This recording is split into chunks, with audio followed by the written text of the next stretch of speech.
One विहार। मध्यकालीन आतप अपराह्न काल के ताप का उल्लंघन कर संध्या की सी कजरारी सुक्कारी श्यामलता में लय हो गई। कुंज निकुंजों में लताएं श्यामल श्रृंगार कर किन्हीं सुरस प्रवाही रस आतुर युगल की प्रतीक्षा में रत हो कुछ क्षणों को लहराना भूल गई। पर स्तब्धता का वह साम्राज्य अधिक समय तक टिक ना सका। वे चपलाती चपल किशोर घन अपनी मृदुलांगनी चंचला को परिवेष्टित किए ठुमकते ठहर ठहर कर प्रणयनी प्रिया का मुख अवलोकन करते हंसते हंसाते मद ढुरकाते अपनी सहज चाल से वन निकुंजों में चले आए।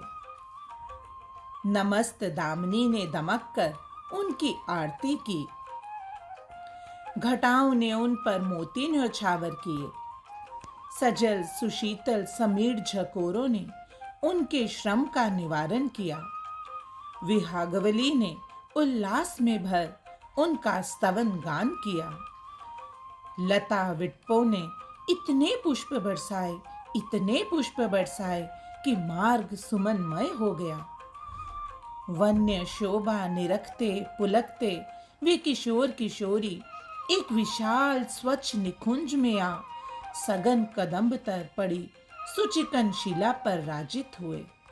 ने भरे नैनों से रस उड़ेलते समेटते वे परस्पर वनस्थली झूम उठी।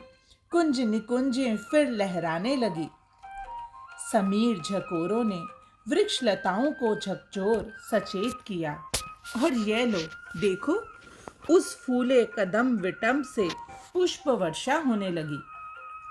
इनके चारों ओर पुष्प स्थली सी बन गई और मध्य में राजित कदम पुष्पों की भीनी भीनी महक से उद्दीप्त रस आवेगवश वे दोनों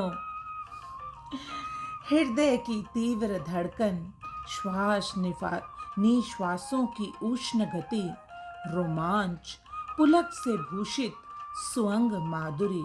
ओह, वह अंग सम्मिलन फड़कती बुजवलरियों का वह सरस मृदुल बंधन और उस रसमय बंधन में प्रणय की उन्मुक्त प्रवाहनी का उद्यम प्रवाह। इस मधुर प्रवाह में तरंगित वे सुकुमार युगल क्या पता कैसे कुछ सजग से हुए। वर्षा की मंद मंद फुहारें तो उन्हें सुधी साम्राज्य में ना ला सकी थी। इसीलिए शायद घन घटाओं ने फुहारों को बौछारों में परिणत कर उन्हें चिताया सजग किया। ये भी सुखद आश्चर्य ही है कि वे बौछारों से शीघ्र ही सुधि में आ गए। उन्हें सुधि में आते देख केली विलास आतुरता पूर्वक उनके अंगों में समा उर अंतर में पैठ उन्हें क्या जाने कैसी कैसी त्वरा में उद्वेलित करने लगा। उस सरस उद्वेलन ने उनमें क्या जाने कैसी विद्युत का सा संचार कर दिया।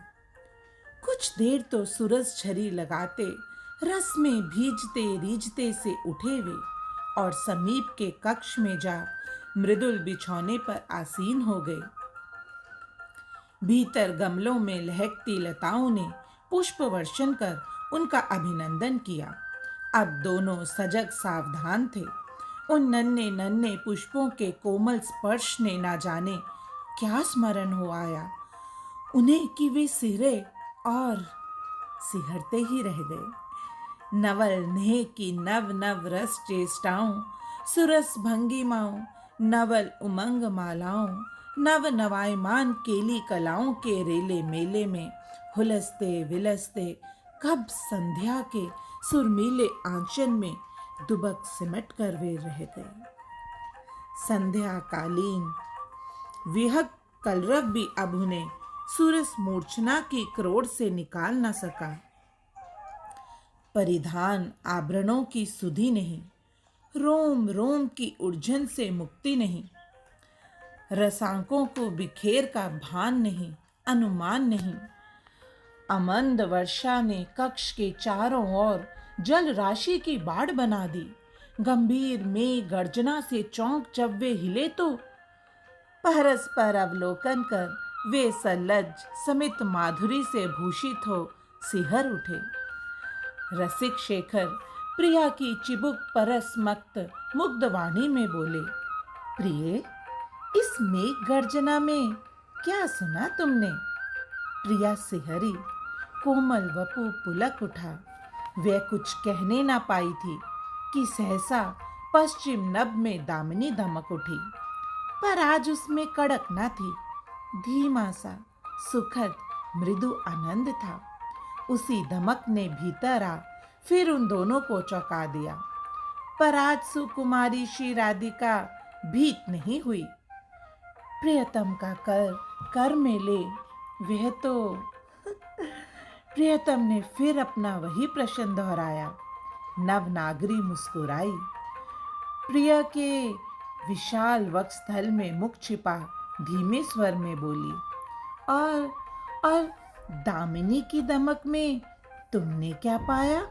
और वे एक बार सिहर कर मौन हो गई। क्या पता कब तक मेघ गर्जना और दामिनी की दमक ने उन्हें फिर कब तक सुनने पाने की वार्ता में संलग्न कर उन्मत्त रस झरी। सिंचन पलावन मंजन, ओह, सुनने और पाने की वे बात अनगिन रस घातों का सृजन मंडन करती रात की निवरता में समा उन्हें फिर सुख में विलसो सुख में हुलसो मगन रहो दिन रैन। सुख की सीव किशोर किशोरी वित रही अति सुख चैन। केली बेली की लहक महक में पलो खिलो सब भांत। यह सुख जीवन मूड़ी सभय विधि मत रहू दिन रात, मत रहू दिन रात। जय जय श्री राधे श्याम।